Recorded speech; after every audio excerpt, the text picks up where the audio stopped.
Hello tout le monde, j'espère que vous êtes en pleine forme comme d'habitude. Parler de la 6e loi universelle qui est la loi de l'attraction. Cette loi est la loi la plus connue. Oui, on en a beaucoup entendu parler de la loi d'attraction, on a vu des reportages, des films, des livres. Elle rejoint pratiquement toutes les lois, surtout la loi de la vibration. Que vous allez vous émettre, vous allez l'attirer à vous-même. Encore une fois, on parle de fréquence, d'énergie positive. La loi d'attraction, moi je dirais que c'est la vibration et l'action. Parce que cette loi, elle va nous préciser que nos sentiments, nos émotions, nos actions, tout ça, ça crée de l'énergie. Et ces énergies s'attirent. L'homme peut réaliser des choses étonnantes, si seulement ça a un sens pour lui. Cette phrase, c'est une phrase de Carl Gustav Jung. Je vous laisse regarder qui est cet homme incroyable qui a découvert la synchronicité et les énergies qu'il y a autour de nous et ce que nous aussi nous émettons comme énergie. On revient toujours sur les mêmes bases. Ce que vous émettez doit avoir un sens positif si vous voulez l'attirer à vous. On va parler de la septième loi universelle qui est la loi de la transmutation de l'énergie. Nous avons la capacité de modifier nos conditions de vie juste par la simple force de notre pensée. C'est vrai que cette loi, elle est plutôt rassurante, je trouve. Pourquoi je dis ça? Parce qu'en fait, ça nous prouve, encore une fois, qu'on peut switcher nos énergies négatives en énergie positive.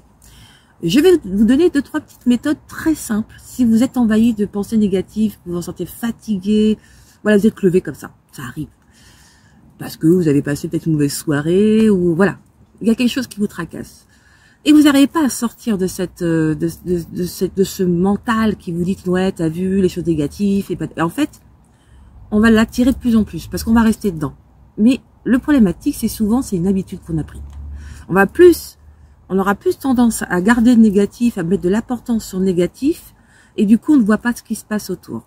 Donc, je vais vous proposer quelques petites méthodes. Déjà, écouter un mantra, ça peut être très sympa. Franchement, moi, je fais ça pour me libérer l'esprit. Et du coup, méditer, pour ceux qui aiment méditer. Ensuite, pour ceux qui n'ont pas l'habitude de méditer, mais qui aiment bien la musique. Eh ben, mettez une musique, puisqu'en fait, quand on n'est pas bien, on a tendance à écouter la musique qui est triste. Erreur. Ce qu'il faut, c'est justement le contraire. Switcher, dire non, je vais pas rester comme ça aujourd'hui. Je vais pas rester dans cet état. Donc, je vais mettre une musique positive. Genre, Happy Days, enfin voilà. Essayez de switcher avec le son extérieur. Sinon, j'ai une méthode qui, bon, un peu plus longue, qui dure 21 jours, mais qui est très efficace. Je vous conseille de vous munir d'un petit carnet et avant de vous coucher, vous allez noter les 5 choses positives qui vous est arrivées dans la journée. Ça peut être une balade avec le chien, avec un merveilleux lever de soleil. Ça peut être un moment avec son chéri ou sa chérie. Ça peut être un moment avec son enfant. Ça peut être aussi une admiration devant une superbe fleur ou tout simplement voir des amis, passer un bon moment. Voilà, en tout cas, vous allez vous forcer à trouver 5 choses minimum à écrire dans votre carnet tous les soirs. Et pourquoi 21 jours? Parce que c'est le temps que le cerveau imprègne les nouvelles habitudes.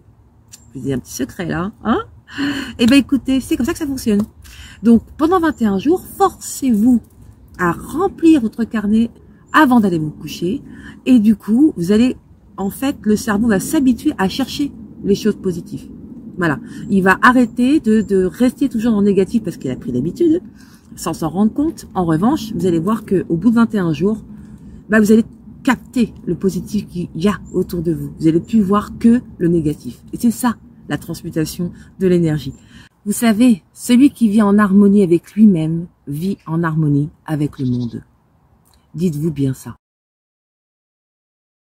De la 8e loi universelle qui est la loi de la relativité. Cette loi nous montre effectivement que pour évoluer, il faut qu'on ait un peu de frein, c'est-à-dire un peu de soucis, un peu de problèmes. Sans problème, il n'y aurait pas de solution. Ça, c'est ce que je dis très souvent. C'est ce que ça veut dire. Ça veut dire que pour se développer en tant qu'âme, en tant qu'humain, si vous n'avez pas de difficultés, vous ne pourrez pas avancer, vous ne pourrez pas évoluer. Donc, en fait, l'idée de cette loi, c'est justement de développer cet art, de relativiser pour éviter justement que surtout votre mental soit envahi par du négatif. Le fait de relativiser, de positiver, voir toujours les bons côtés des choses, vous permettra de créer une ouverture vers votre évolution personnelle. Moi, on me dit toujours, ah ben, tu as une capacité de positiver, de trouver toujours les choses positives quand il y a un souci. Ben oui, parce que c'est comme ça que ça marche. Il faut accueillir nos épreuves avec bienveillance. C'est ça l'idée. Du coup, essayez de réfléchir dans ce sens. Toujours trouver le point positif. Quel est le cadeau caché de ce problème? Qu'est-ce que je vais être? Qu'est-ce qui va se passer en moi? Parce que j'aurai justement eu le courage d'affronter un problème en essayant de relativiser. En gros, le but, c'est de renforcer votre force intérieure. Ces tests doivent être considérés comme des défis que vous pouvez surmonter. Encore une fois, pour avoir cette positivité, pour relativiser, je vous conseille de respirer et de lâcher prise. Vous savez, le bonheur ou le malheur, c'est l'expression de ce que nous sommes. Ce n'est pas le résultat de ce que nous avons. Alors, quand vous avez des soucis, des problèmes à résoudre, dites-vous que vous êtes en train d'évoluer. Que après avoir résolu ce défi, vous allez avoir une autre aperçu de vous-même et soyez fiers de vous. Parce que c'est que vous qui pouvez freiner votre positivité. Encore une fois, la vibration, l'énergie, les fréquences. Et faites attention à ce que vous vous dites à vous-même. Parce que l'inconscient va émettre des énergies. Même si vous voulez éviter de problème, eh ben, au lieu d'éviter le problème, plutôt chercher la solution. Voilà, c'est ça l'idée. C'est comme par exemple, moi je trouve que dire ouais je veux pas la guerre, c'est pas la meilleure phrase à dire. Il faut plutôt dire je veux la paix. C'est ça l'idée. Essayez de transformer ce que vous dites, enlevez ces mots et ces phrases négatives, transformez-les et relativisez.